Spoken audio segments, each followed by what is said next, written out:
Affaire Obam Ondong. Denis Sassou Nguesso au cœur de la manipulation et de la publication des documents.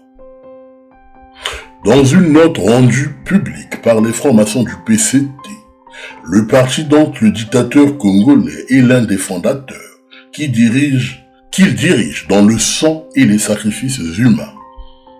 Sous la représentation de Patrick Phila-Saeud, nous avons appris la mise à l'écart du député Antoine Obam Ondong de la loge JLC-S pour non-paiement des actifs de fonctionnement. C'est l'explication qui est a priori évoquée pour justifier cette campagne de dénigrement savamment orchestrée par le PCT. Mais seulement, la vérité est ailleurs. Nous tenons ici à souligner le courage d'Antoine Obam Ondong de prendre cette décision majeure et courageuse, de sortir de cette organisation ténébreuse et luciférienne, à en croire un ancien grand maître français. Ce sont des gens qui regrettent peut-être le temps de Robespierre, ou en tout cas le temps de la Révolution française. La franc-maçonnerie est luciférienne. Donc on va retrouver dans ce baudrier l'équerre et le compas, à l'intérieur duquel on va trouver la lettre G. Donc ça c'est terrifiant, parce que ce sont des choses qui sont cachées, qui ne sont pas dites. Le plus étrange, c'est que ça n'était pas que physique, ça s'est accompagné d'un sentiment d'évidence de l'amour du Christ et de l'amour de Marie. J'ai vu un Christ en croix, et bien là je peux vous assurer que j'ai versé toutes les larmes de mon corps.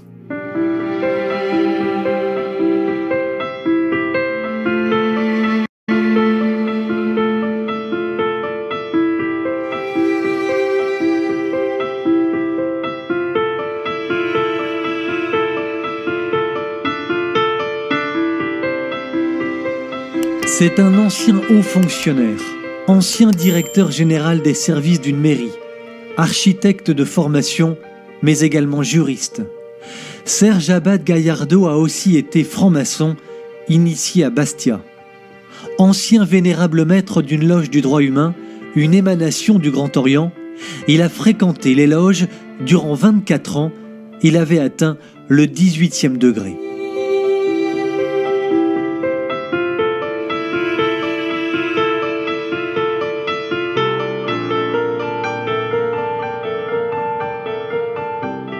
Parcours classique d'un homme qui, parce qu'il ne trouve pas de réponse aux questions qu'il se pose, arrive un jour en franc-maçonnerie. Durant plusieurs jours, nous avons suivi Serge Abad Gallardo chez lui dans le midi de la France. Il nous semble nécessaire de préciser ceci. Serge est très attaqué par ses anciens frères de parcours. Antoine Obam Ondong a vu juste et il a eu le courage de prendre cette décision, de se retirer de cette organisation lugubre. Un acte qui devrait plutôt être salué par tous les Congolais, par tous les traditionalistes congolais. Certains y vont sans conviction, mais ils y vont pour une ascension sociale, au risque et au péril de leur vie. D'ailleurs, dans une récente vidéo largement diffusée sur les médias sociaux, un homme, un citoyen congolais a priori, s'est permis de manifester son ras-le-bol sur les coulisses des nominations au Congo.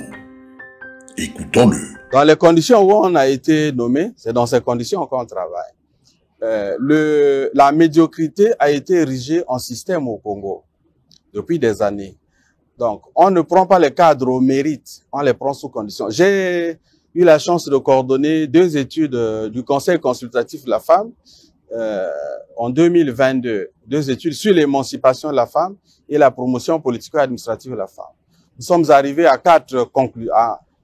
la conclusion qui montre qu'il y a 4 critères au Congo depuis l'indépendance, puisqu'il y a le livre de Emmanuel Okamba, Gouvernance et Société, où il a repris tous les décrets de nomination au gouvernement depuis 1968 jusqu'à 2010.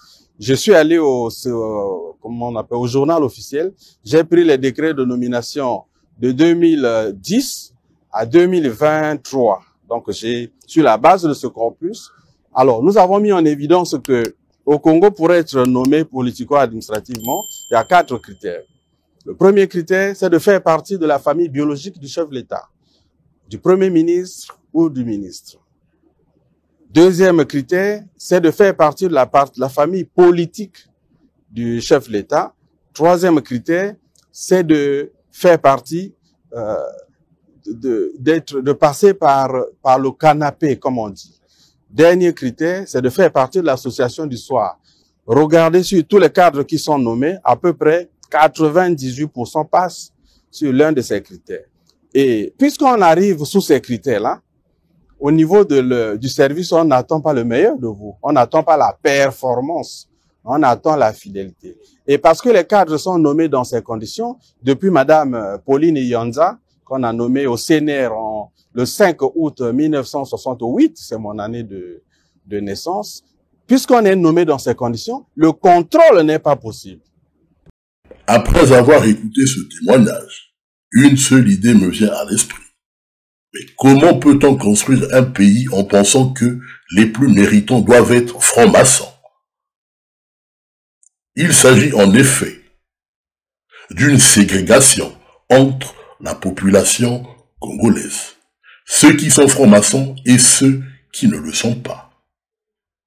Le rétro-pédalage d'Antoine Obama-Ondon fait suite à une longue période de conseil et d'éveil initiée par les membres de sa famille. Il appartient aux traditionalistes congolais, d'ici ou d'ailleurs, de soutenir ce jeune homme qui a réalisé qu'il était sur le mauvais chemin de vie. Nous le souhaitons du courage, si possible, d'aller à l'étranger, pour des raisons que nous connaissons tous. Denis Sassou Nguesso est un être très mauvais et perfide. Pour lui, il faut passer par la case franc-maçonnerie pour occuper des postes de choix en République du Congo. Nombreux des enfants qui sont envoyés à l'étranger avec l'argent du contribuable congolais, tous ou presque, sont des fils et filles des francs-maçons. Apprenez à lire entre les lignes pour voir ce qui se joue dans les coulisses de la politique congolaise. Nous vous invitons à suivre cette vidéo scrupuleusement pour comprendre le déni que Denis Sassou Nguesso a imposé en République du Congo.